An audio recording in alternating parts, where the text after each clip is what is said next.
महाराष्ट्र में विधान परिषद चुनाव में जीत की खुशी मना रही बीजेपी को अगले दिन ही झटका लग गया। अलग अलग राज्यों में हुए विधानसभा उपचुनाव में बीजेपी ने कई सीटें गंवा दी। लोकसभा चुनाव में एनडीए ने बहुमत हासिल किया, लेकिन एक महीने बाद ही हुए उपचुनाव में इंडिया गठबंधन भारी पड़ गया। उत्तराखंड से लेकर तमिलनाडु और बंगाल से लेकर हिमाचल प्रदेश तक बढ़त इंडिया गठबंधन को मिली। में हुए विधानसभा उपचुनाव में एनडीए को बड़ा झटका लगा है।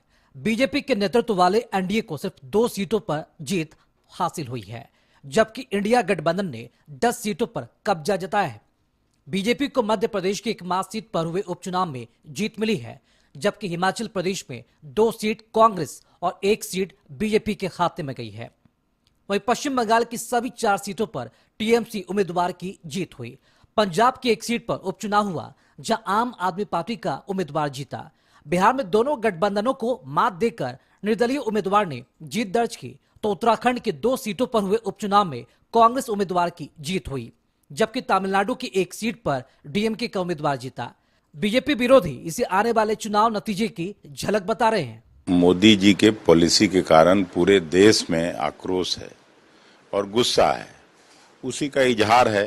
ठीक है, किसी तरह से जोड़ तोड़ के सरकार जरूर बन गई, प्रधानमंत्री फिर से बन गए, लेकिन जो आगे चुनाव जो भी हो रहा है उसमें निश्चित रूप से भारतीय जनता पार्टी बुरी तरह हारने वाली है और ये उसी का ट्रेलर है।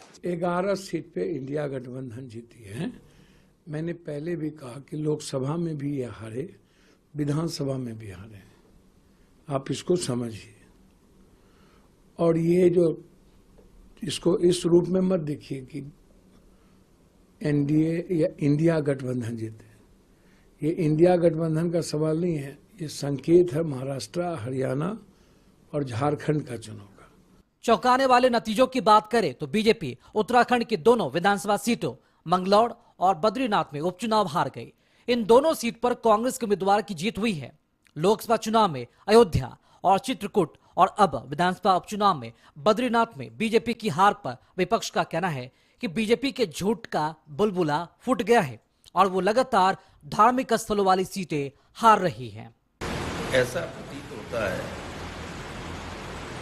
बीजेपी का जो झूठ का बुलबुला था वो फूट गया। लगातार झूठे वादे जनता के सामने जो किए गए, एक भी उसमें जमीन पर उतरा नहीं, तो जनता धीरे धीरे समझ गई। धार्मिक उन्माद पैदा करने की कोशिश की, उससे भी जनता खबरदार हो गई कि ये तो सिर्फ वोट की राजनीति के लिए ही धर्म का उपयोग करना चाहती है। जनता ने उन सारे धार्मिक स्थलों से जहां लोकसभा से लेकर अब तक चुनाव हुए, बीजेपी को हरा दिया। सिर्फ ये कहना चाहता हूं कि जो 2 सीटें आप बीजेपी की जीती हुई बता रहे हैं, उनमें एक पे मार्जिन 1000 वोट का है और दूसरे पे तकरीबन इतना का है, 2-2.5-3 हजार का, और वो व्यक्ति कल तक कांग्रेस में थे। आज मैं मध्य प्रदेश की बात कर रहा हूं। तो कुल मिलाकर के अगर आप देखें तो स्पष्ट है चीजें। अब मुझे दुख इस बात का है कि ये चीजें मैंडेट में भी आई थी लोकसभा के, लेकिन प्रधानमंत्री जी का दिल है कि मानता ही नहीं। जिन 2 सीटों पर बीजेपी की जीत हुई है उनमें एक मध्य प्रदेश की अमरबाड़ा है, जबकि दूसरी सीट हिमाचल प्रदेश की हमीरपुर है। पहले लोकसभा चुनाव में बीजेपी बहुमत से पीछे रह गई और अब विधानसभा उपचुनाव में इंडिया गठबंधन आगे निकल गया। तो सवाल उठ रहे हैं कि क्या देश की सियासी हवा बदल रही है? जल्द ही फिर विधानसभा उपचुनाव होने हैं।